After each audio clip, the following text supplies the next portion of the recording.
Hello and welcome back to another episode of Kudo Camera Company live stream on YouTube. Today we're going to have a look at the Yashica ML 28mm f2.8 versus the Carl Zeiss Distagon 28mm f2.8. So before we get into it, thank you for joining us today. I'm Ben Kudo from Kudo Camera Company. We are your supplier of lens adapters, vintage lenses, step-up rings, follow focus gears, all sorts of great stuff. So you can find us at kudocameracompany.com. And if you'd ever like to come on to the live stream yourself, we're always looking for videographers to participate or lens aficionados. So if you'd like to join the live stream, just send me an email. You can reach me at info@kudocamera.com. And with that, let's get into it. So let's see, I just want to take a look first at the Yashica ML. So here we are, we're wide open at f2.8. For anyone who saw my comparison of the 50 millimeters between the Zeiss planar 50 millimeter and the Yashica ML 50 millimeter f1.4, you'll see this is a much wider field of view than what we get out of a 50 millimeter. So normally I'm kind of in this zone, but with the 28 millimeter, it's opened it up quite a bit. So we're going to take a look at all the lenses, so we'll keep it moving here. It's a full metal construction with just a regular rubber comfort grip, and it's all manual. There's no autofocus, no auto aperture. It's manual aperture, manual focus. And taking a look at the details of the lens, the Yashica ML f2.8 28 millimeters, it is 7 elements in 6 groups, which means that 2 of the elements are bonded together. It has a minimum focus distance of 0.3 meters and an aperture range of 2.8 to f16. Okay, so that's the basics on the Yashica ML. It's a great lens. Next, we're over to the Carl Zeiss Distagon 28mm f2.8. It's a great lens too. We're going to do some head-to-head side-by-side comparisons and really do some pixel peeping, but for now, here's an overview of the lens. I like it a lot. Even having a wide lens like this, I'm not focused in, but you can get in pretty close, and it's great for tight spaces, and it's great if you have a wide shot that you need, I guess is a good way to put it. Let's take a look at the body here. It's also full metal build with the rubber comfort grip. This one, there's a rubber grip on the aperture as well, and it's a great lens. Goes without saying, it's very popular amongst video users. And here's a closer look at the specs here. We have 7 elements in 7 groups, so there are no bonded elements. An aperture range of f2.8 to f22, so we get all the way up to f22, and the Yashica was stopped at 16. And a minimum focus distance of 0.25 meters. So the Yashica was a 0.3 meters. The Distagon is a 0.25, so it's a little bit closer focus, which is always a nice thing. Okay, so let's take a look at our first side-by-side here. Let's see. So here we're doing the split screen. Let's see if we can get this to line up. So, okay, on the right we have the Distagon, and on the left we have the Yashica ML. So if we're transitioning through here, I'm using Sony A7 II with the basic picture profile. I'm shooting in 24 frames, and I have CPL filters on both lenses. I have K&F Concept CPL filters. I use a 77mm thread filter and step-up rings for all my filters, so I can use the filters on any lens using the step-up ring. And I like the 77mm size because it works with the matte box, so we have step-up rings for 80 millimeter outside diameter matte boxes, and they're great for making sure you can get your filters to work on everything. So, but back to these two lenses. Right now I'm having a hard time differentiating between the two colors. I think the Yashica seems to blow out quite a bit more in my cheek, and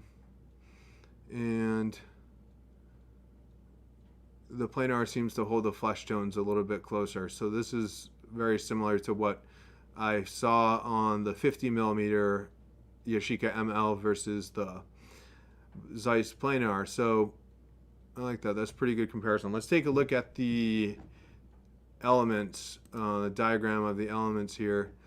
So with the Yashica, we have 7 elements with 6 groups. So we have, looks like the third group in has the bonded elements there.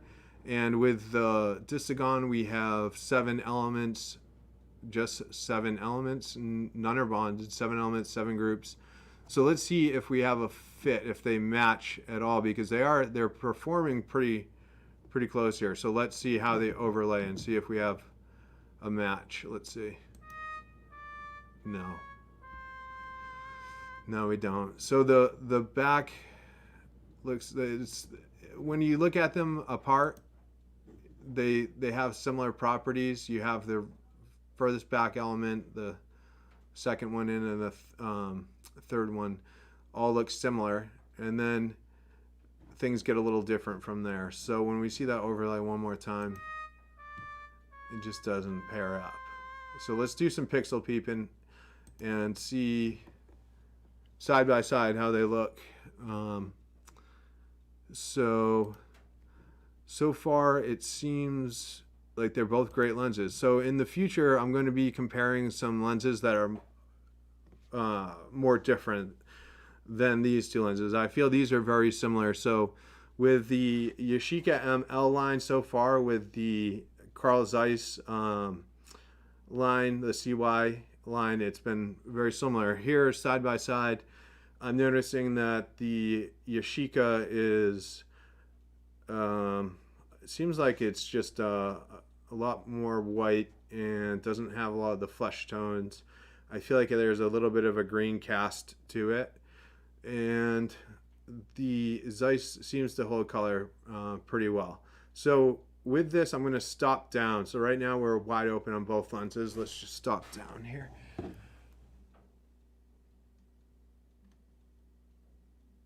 We're going to go to 5.6.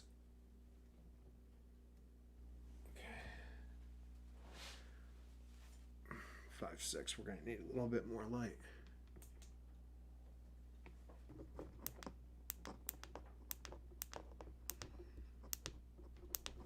Okay, so here we are at 5.6. I think we need even, maybe 5.6 is a little too dark.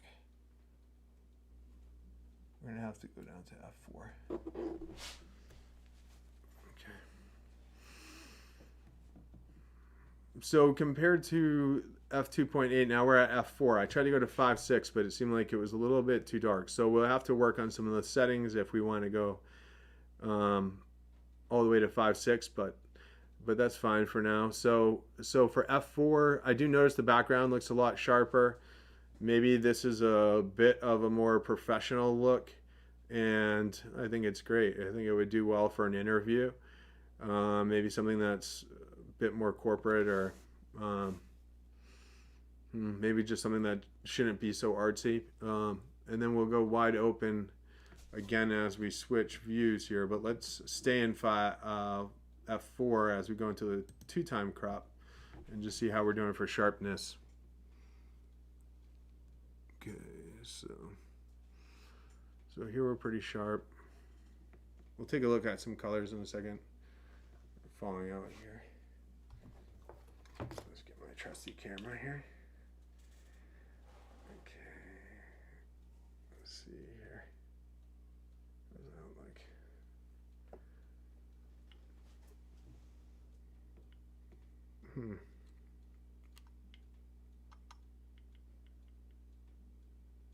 Okay. Let's see. We're gonna go wide open now to 2.8.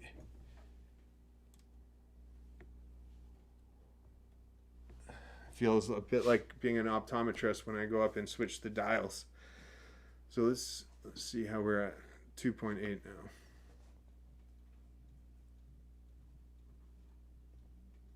I think we're in focus on the eyes right around now, and then we'll just fall back a bit.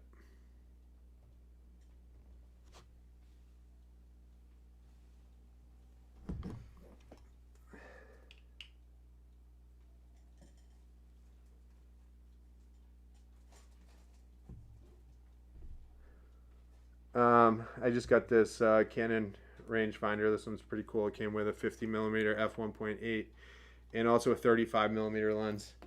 So that one's pretty cool. So this is us wide open here. I can go down on the lights. I think the lights are a little too bright. I forgot to turn them back down.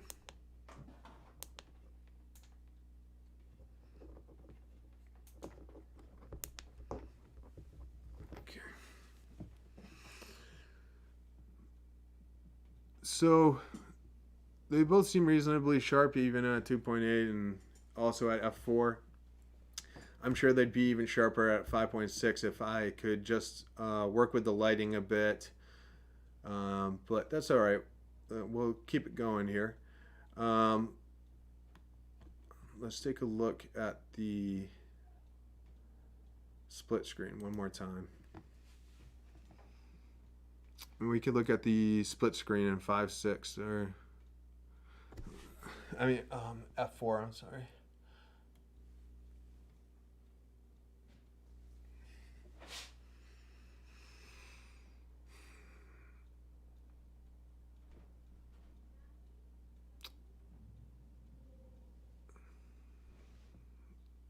Personally, I think my skin tones are coming across a lot better on the Distagon.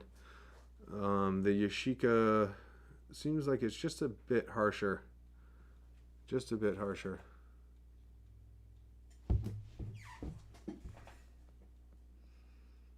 So I do like both lenses quite a bit, and I haven't studied all the history of the factories. I'd love to learn more about that, but I believe there was quite a bit of overlap at certain points. So a lot to learn about lenses all the time, but I did want to take a look at these ones.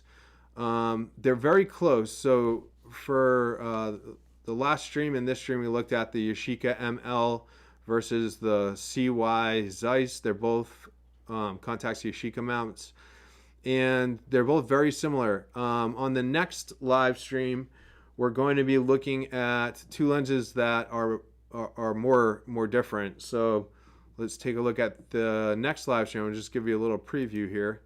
Next live stream, we're going to be looking at the Nikkor HC versus the Canon FD SC. So these are two basic lenses. One is the Canon FD mount made by Canon, and then you have the Nikon F mount. This is a pre-AI. So we're going to start out with some of the older lenses and kind of see where things started.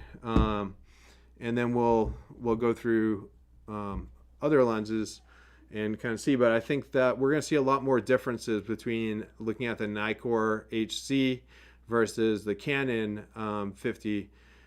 These two, if you compare them to the ML and the planar, I think they're going to be very different from those two. And I think we're going to see a big difference in the split screen.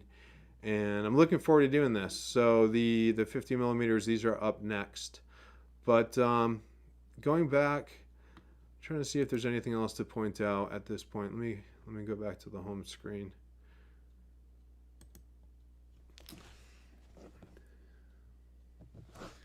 Just looking at this, there are a few more things actually I wanted to see before we left. Let's take a look at the crop sensor. So here we have the sensor overlays. So up at the top, we have a full frame that's been cropped to the 1920 by 1080 aspect ratio. So it's full frame up top. Inside the red box, we have the DSLR crop. So this would be for Sony NEX mirrorless, A6000 line, Fujifilm X series, Canon Rebel. So here we are with a 28 millimeter full frame lens. That's where we got for the crop. And then the Micro Four Thirds here, the blue box with the 1920 by 1080 crop, brings in a little bit more too, top and bottom. So for Micro Four Thirds, we're over here. So so let's take a look. This makes it a lot more useful for a Micro Four Thirds camera than even just for a live streaming or any sort of interview scenario. A 28 millimeter can be an effective lens, especially if you don't have a lot of space. This is similar to a 50 millimeter crop right here. So on Micro Four Thirds, a 28 millimeter Yashica ML or the 28 millimeter Distagon would be a great lens. And now we're looking here at the APS-C size, and this you can see has a lot of use as well. So this is a great crop. Then when you get out to the full frame, I feel like there's a lot of zone out here that you really can't fill unless you have a need for it. So for full frame, I feel like the 28 millimeter is probably a little bit overkill. So I'm basically rolling really far down the road. I'm still in the shot here. So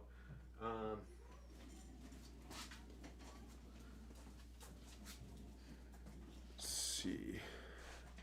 So it still is a great lens. It's a good all-around lens. One of the good things I like about the wide angle lenses are a lot of them seem to have very near minimum focus distances. So you can get a lot of shots with them. And the circular distortion on the edges isn't too bad. If you look at the shadows on the guitars in the corner there or the door frame, you can see that there's not a lot of radial distortion right now. So let's take a look with the planar, same thing. The sensor sizes. So here we are with the full frame cropped to 1920 by 1080. Then we have the APS-C in the red box for, that would be your Nikon crop sensors, Canon crop sensors, Sony NEX A6000 series, Fujifilm X series. And then down inside the blue box here, we have the Micro Four Thirds sensor here for Olympus, Panasonic, Zcam, and Blackmagic pocket cinema camera. So here we are. So for a 28 millimeter on any of the Micro Four Thirds, it's kind of a must-have lens. It looks like, this is a crop you're going to need all the time. So it's a must-have. APS-C, it's a nice to have. I think it's gives a lot more of the environment in this crop here on the side of the red box. There's still some environment in there. And then on the full frame, it's a great lens, and depending on what shot you need to get, for instance, if there was a car parked back there and the car needed to be in the shot, this could be a good lens for that. And it's a great all-around lens because it's versatile.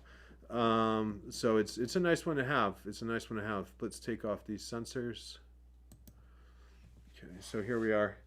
I mean, just looking at the shot here, it's a great. It is a great lens. This is the Distagon. I don't have a lot to complain about with this lens, and then we'll switch over. I have to turn these off.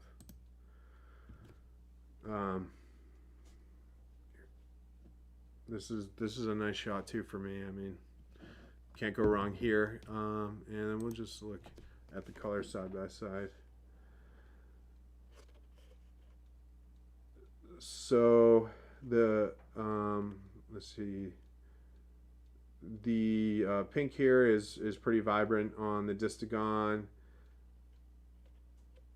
In some ways, I like the red on the Yashica a little bit more. And for the blue in the middle, it's kind of a toss-up. They're both holding pretty strong. The greens, I think I like the green and the yellow on the Distagon just a little bit better. And you see they're very similar lenses. So anyways, I think we've had a good look at these. And if you have any questions about either lens, please drop a question in the comments. I'll be glad to hear from you. And otherwise, I hope you will subscribe on YouTube so we can keep growing the channel. Please do chat. It would be great to hear from anyone in the chat and hear your take on which lens you prefer. And of course, visit kudocamera.com to get access to all of our lens adapters, our filters, our step-up rings, follow focus gears, follow focus finders, lenses. The list keeps growing, so please do link up with us one way or another, and we'll look forward to keeping it going. So with that, I hope you have a great night. Thanks for tuning in. Take care.